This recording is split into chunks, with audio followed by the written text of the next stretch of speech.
Assalamualaikum warahmatullahi wabarakatuh. Perkenalkan, saya Putri Nur Cahyani. Pada kesempatan kali ini, saya akan mempresentasikan mengenai analisis bisnis model kanvas atau BMC, di mana BMC ini merupakan sebuah alat yang sangat penting untuk memetakan ide bisnis secara komprehensif. Selain membahas konsepnya, saya juga akan mencoba memberikan contoh studi kasus dari perusahaan nyata, agar kita bisa memahami lebih dalam terkait PMC ini. Apa itu bisnis model kanvas? Bisnis model kanvas adalah alat strategis yang digunakan untuk merancang, mengembangkan, dan memahami model bisnis suatu perusahaan secara menyeluruh. Model ini pertama kali diperkenalkan oleh Alexander Osterwalder, seorang akademisi dari praktisi dari asal Swiss pada tahun 2005 yang dipopulerkan melalui buku Business Model Generation yang dirilis tahun 2010. Tujuan dari bisnis model kanvas ini adalah membantu pelaku bisnis memahami hubungan antar elemen dan menentukan fokus untuk meningkatkan kinerja. Eee, bisnis med bisnis model kanvas ini terdiri dari 9 elemen utama yang saling berkaitan. Eee, dari Dari visualisasi tersebut, BMC ini akan memudahkan pelaku bisnis karena memvisualisasikan elemen-elemen utama yang mendasari jalannya sebuah bisnis dalam satu lembar kanvas, sehingga membantu pengusaha dalam merumuskan strategi, menyusun rencana kerja, dan mengidentifikasi peluang serta tantangan dengan lebih efektif. Seperti yang disinggung di slide sebelumnya, berikut adalah ilusi dari bisnis model kanvas. Dengan 9 elemen, yaitu yang pertama ada customer segment atau segmentasi pelanggan, kedua ada value proposition atau proporsi nilai, kemudian ada channel atau saluran, kemudian ada customer relationship atau hubungan dengan pelanggan, kemudian ada revenue stream yang merupakan alur pendapatan, kemudian ada key activities yaitu aktivitas kunci, kemudian ada key resource, kemudian ada key partnership atau kemitraan kunci, dan yang terakhir ada cost structure atau struktur biaya. Pada ilustrasi tersebut, bisnis model kanvas ini dapat dibagi lagi menjadi dua bagian, yakni sisi kanan dan sisi kiri. Pada sisi kanan, elemen-elemen yang pada pada sisi ini berfokus pada pelanggan, yakni terkait siapa itu, berkaitan dengan pelanggan itu siapa, kemudian bagaimana cara menjangkau dan berinteraksi dengan pelanggan, Eee, serta bagaimana menghasilkan uang dari pelanggan, sehingga sisi ini disebut juga sebagai sisi pelanggan atau customer side. Kemudian pada sisi kiri, elemen-elemen yang terdapat pada sisi ini berfokus pada bisnis, yakni berhubungan dengan apa yang perlu dilakukan dalam menjalankan bisnis, sumber daya apa yang digunakan dalam bisnis, serta siapa mitra kerja dalam bisnis, dan biaya apa yang muncul saat menjalankan bisnis. Kemudian dari kedua sisi tersebut bertemu pada satu area yang dinamakan value proposition yang menjembatani kebutuhan pelanggan dan kemampuan perusahaan. Ia menjadi pusat karena menghubungkan apa yang pelanggan butuhkan dan apa yang dapat perusahaan berikan. Dengan membagi dua sisi menjadi dua sisi utama, eee, kita akan lebih mudah melihat bisnis dari poin demand dan poin supply dengan value proposition sebagai penghubung.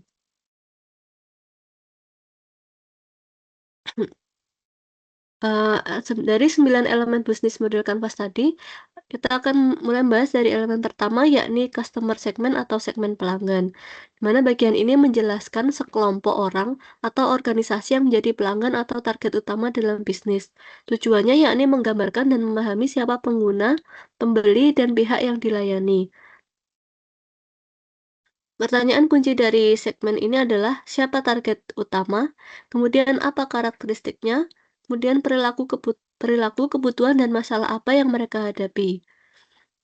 Contoh segmentasi dari customer market ini beragam, yakni yang pertama ada mass market, yakni menargetkan semua orang, kemudian ada niche market, yakni menargetkan segmen spesifik, kemudian ada diversified yakni menargetkan segmen yang tidak terkait atau multi-site platform, yakni menargetkan 2 atau lebih segmen yang saling bergantung.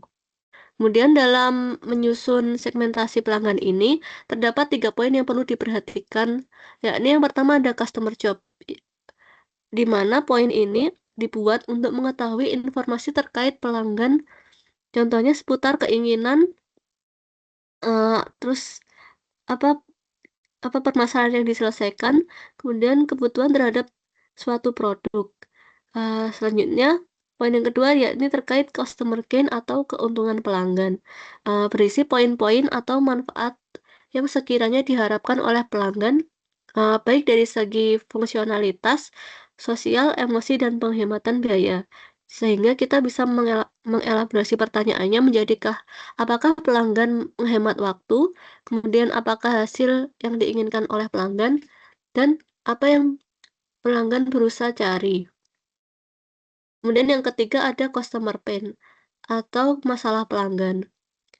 Selain kelebihan tadi, kita dapat mengevaluasi apa resiko, hambatan, ataupun hal-hal negatif yang mungkin dialami oleh pelanggan selama menggunakan produk.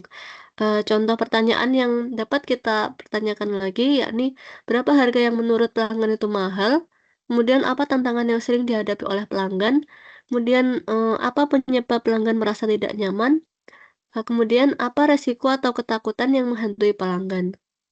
Dalam membuat BMC ini, sebaiknya dimulai dari segmen pelanggan dikarenakan model bisnis itu harus berorientasi pada siapa yang akan dilayani. Kemudian elemen yang kedua, yakni value proportion atau proporsi nilai, yang menjelaskan nilai utama atau manfaat yang ditawarkan bisnis kepada pelanggan.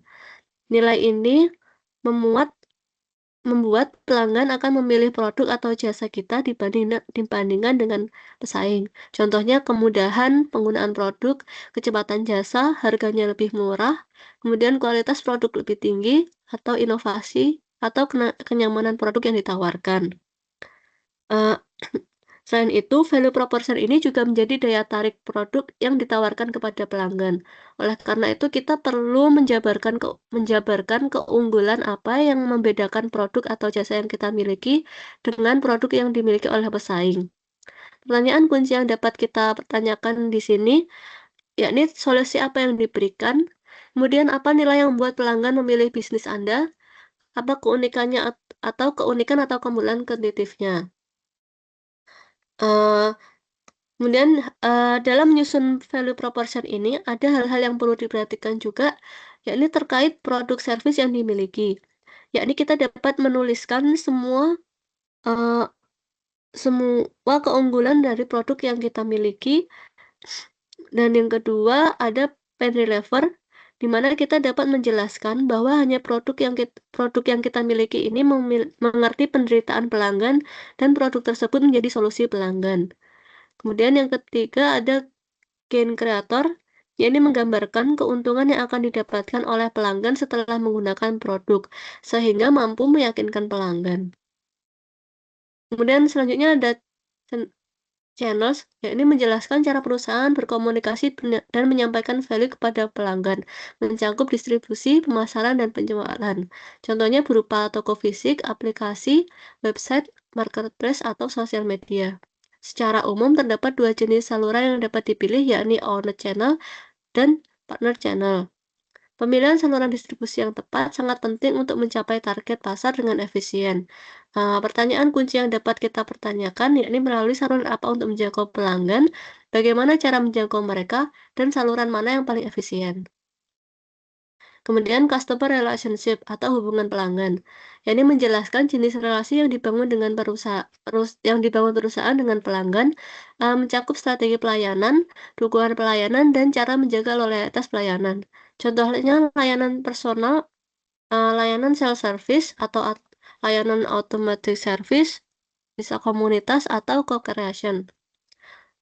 Pertanyaan kunci yang dapat kita pertanyakan di sini yakni jenis hubungan apa yang diharapkan dengan pelanggan, bentuk hubungan apa yang ingin dibangun. Hubungan yang baik dengan pelanggan dapat meningkatkan loyalitas dan retensi pelanggan. Selanjutnya ada revenue stream atau sumber pendapatan, yakni menjelaskan bagaimana bisnis memperoleh uang dari setiap segmen pelanggan, mencakup dari mana sumber pendapatan dan cara menghasilkan uang dari produk layanan. Contohnya, penjualan produk, atau mungkin dari langganan atau fee transaksi, dari sewa, dari lisensi atau dari iklan. Pertanyaan kunci yang dapat kita tanyakan, dari mana sumber pendapatan itu datang? Dengan memahami sumber pendapatan bisnis, akan membantu dalam merancang strategi keuangan yang solid untuk mendapatkan keuntungan yang lebih besar. Selanjutnya, poin elemen yang keenam ada key resource atau sumber daya utama, di mana menjelaskan aset utama yang diperlukan untuk menjalankan bisnis dan menciptakan nilai.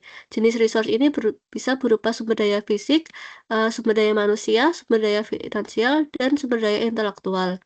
Contohnya seperti tempat usaha, tenaga kerja, modal, hak cipta, atau paten. Pertanyaan kuncinya, sumber daya apa yang dibutuhkan untuk melakukan aktivitas utama? Kemudian poin elemen yang ketujuh yakni key activities atau aktivitas utama yang menjelaskan aktivitas inti yang harus dilakukan agar model bisnis berjalan dan tindakan yang diperlukan untuk menciptakan dan menawarkan proporsi nilai. Contohnya seperti tindakan produksi, tindakan aktivitas riset dan pengembangan, aktivitas pemasaran, aktivitas distribusi, ataupun aktivitas maintenance. Pertanyaan kuncinya, aktivitas utama apa yang menciptakan nilai? Kemudian aktivitas kunci apa yang paling dibutuhkan?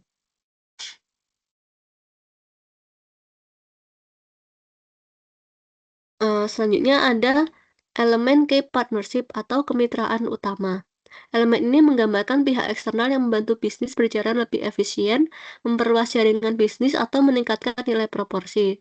Contohnya seperti pemasok, distributor, supplier, mitra strategis, vendor teknologi, pemerintah, ataupun mitra yang lainnya. Fungsi utama dari key partner ini yakni optimalisasi dan mencapai skala ekonomi, sehingga mendapatkan efisiensi biaya atau sumber daya yang paling maksimal. Kemudian ada pengurangan risiko, yaitu membagi risiko atau pendapatan sumber daya yang tidak dimiliki, serta akuisisi sumber daya, yakni agar mendapatkan sumber daya atau aktivitas tertentu yang vital. Pertanyaan kunci yang dapat kita pertanyaan yakni, siapa mitra utamanya, mitra mana yang mendukung, dan mitra mana yang mendukung bisnis. Ke partnership ini berperan penting dalam mengelola atau mengorganisir aliran suatu barang atau layanan lainnya pada bisnis, sehingga ke partnership memiliki peran penting agar ke aktivitas yang telah dibuat tadi berjalan lebih efektif dan efisien.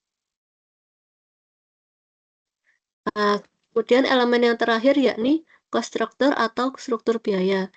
Eee, yang di bagian ini menjelaskan semua biaya utama yang timbul dalam menjalankan operasi, mencakup biaya produksi, distribusi, pemasaran, dan biaya administrasi. Dalam blok ini juga kita harus dapat menetapkan biaya mana yang paling tinggi atau makin biaya dan biaya yang paling penting. Sehingga pertanyaan yang harus dijawab, sumber daya utama mana yang paling mahal, aktivitas kunci mana yang paling mahal. Selanjutnya, untuk dapat lebih memahami penggunaan bisnis model Canvas, saya akan mengambil contoh penerapannya pada YouTube. YouTube ini merupakan contoh menarik dari perusahaan teknologi berbasis platform karena tidak hanya menyediakan tempat berbagi video, tetapi juga dapat membangun ekosistem ekonomi yang kreatif. YouTube sendiri adalah platform berbagi video terbesar di dunia yang memungkinkan penggunanya mengupload, menonton, membagikan, dan berinteraksi dengan konten video. YouTube ini didirikan pada tahun 2025, kemudian mengalami pengembangan yang sangat pesat dan akhirnya di akhir tahun 2006, YouTube ini diakuisisi oleh Google. Saat ini YouTube menjadi salah satu platform yang paling terkenal dan paling banyak digunakan di dunia dengan jumlah lebih dari 2 miliar pengguna aktif bulanan dan setiap harinya pengguna di seluruh dunia menonton lebih dari 1 miliar jam video. Eee Kemudian customer segmen YouTube yang pertama, yakni penonton umum yang merupakan individu yang menonton konten untuk mencari hiburan, edukasi, dan informasi secara gratis. Kemudian konten kreator yang merupakan individu atau organisasi yang mengunggah video, kemudian ada advertiser atau pengiklan, kemudian ada premium subscriber, dan partner media profesional seperti label musik, perusahaan, dan media TV.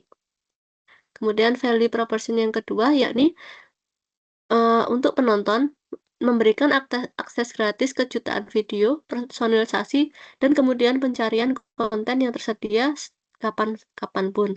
Kemudian untuk kreator memberikan monetasi video menggunakan super chat dan yang lainnya, ataupun tool analitik dan jangkauan global. Kemudian untuk pengiklanan, menawarkan jangkauan yang masif, target audiensnya spesifik, dan iklan video yang efektif. Kemudian value untuk partner distribusi, yaitu platform distribusi besar dengan potensi monetisasi. Kemudian YouTube menyampaikan value kepada pelanggannya melalui saluran, yakni website youtube.com, kemudian aplikasi mobil YouTube melalui perangkat Smart TV, konsol game, dan perangkat streaming lainnya. Kemudian embedded player, kemudian email dan notification atau push alert, dan integrasi dengan Google Search. Kemudian relasi atau hubungan yang dibangun YouTube dengan pelanggan, yaitu yang pertama ada self-service platform, di mana sebagian besar hubungan dikelola oleh pengguna sendiri. Misalnya penonton mencari konten dan menonton video itu sendiri, kemudian konten kreator mengunggah dan mengelola kontennya sendiri. Kemudian ada dukungan komunitas seperti fitur komentar, live chat, yang dapat membangun interaksi antara kreator dan penonton. Kemudian ada bagi kreator support berupa pusat bantuan, blog untuk kreator, dan tim dukungan untuk mitra.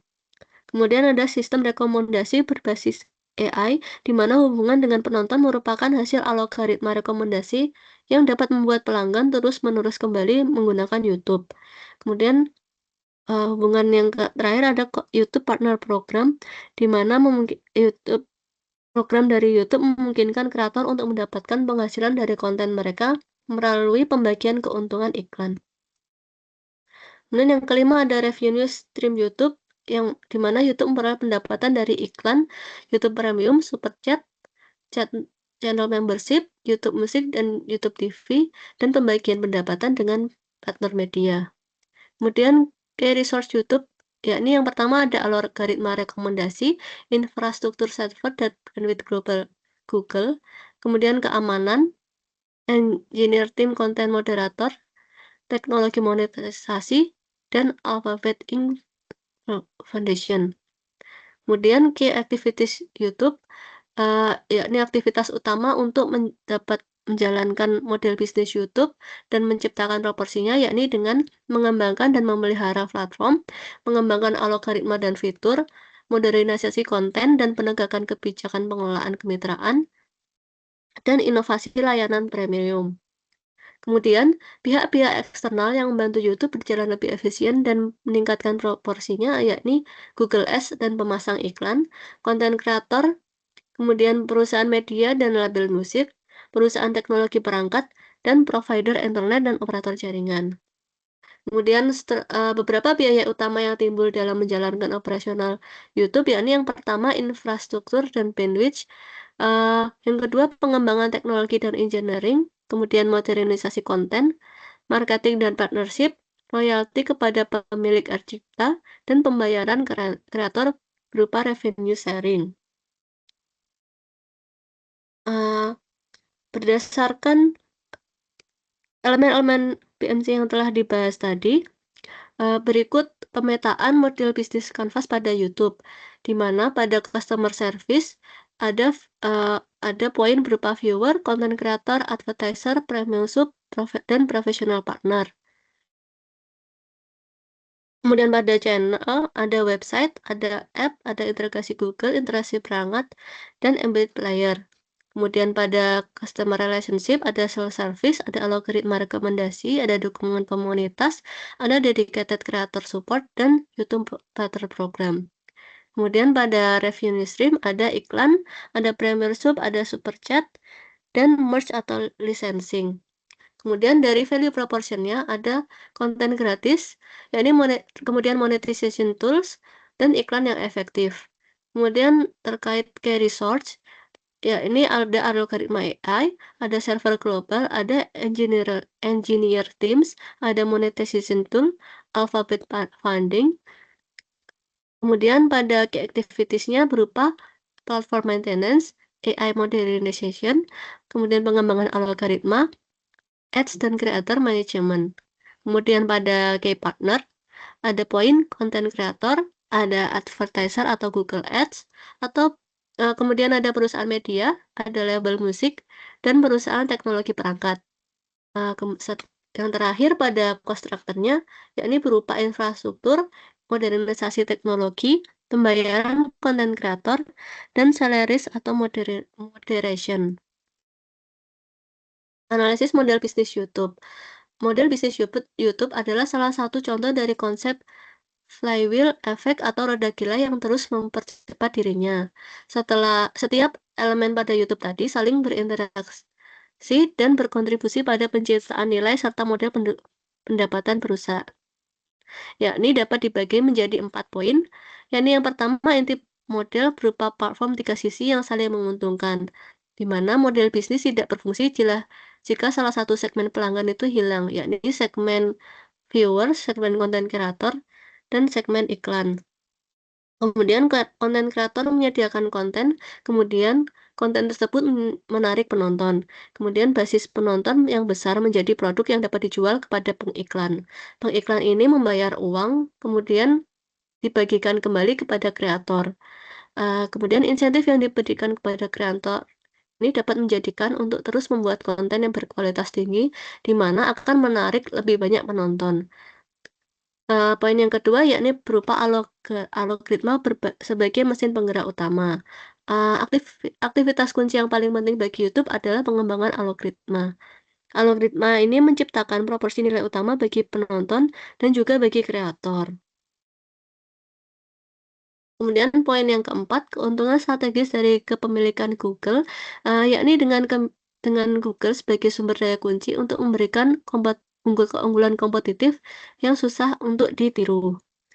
Kemudian dari sisi infrastruktur, YouTube memanfaatkan infrastruktur jaringan server global milik YouTube tanpa harus membangun dari nol, sehingga yang biayanya sangat mahal. Kemudian YouTube terintegrasi dengan Google Ads sehingga memberikan akses ke sistem periklanan paling canggih di dunia. Kemudian integrasi dengan mesin pencari Google dan OS Android memberikan YouTube sebagai saluran distribusi organik yang masif. Kemudian poin yang keempat, diversifikasi untuk mengurangi resiko. YouTube sumber utamanya dari iklan, namun mulai mendiversifikasi sumber pendapatannya dengan YouTube Premium dan fitur fan funding dengan alasan untuk mendapat sumber pendapatan baru dan mengurangi ketergantungan pada iklan, serta meningkatkan loyalitas pelanggan dengan adanya YouTube Premium yang memberikan fitur eksklusif maupun fitur fan funding. Kemudian kesimpulan dari bisnis model Canvas menunjukkan bahwa YouTube ini lebih dari sekedar situs web untuk video. Bisnis model Canvas YouTube menggambarkan bagaimana perusahaan menciptakan dan menangkap nilai melalui ekosistem digital yang kompleks. Setiap elemen bisnis model Canvas memiliki tujuan strategis dan manfaat yang mendukung keberhasilan YouTube sebagai platform video global. Demikian yang dapat saya sampaikan. Kurang lebihnya mohon maaf. Wassalamualaikum warahmatullahi wabarakatuh.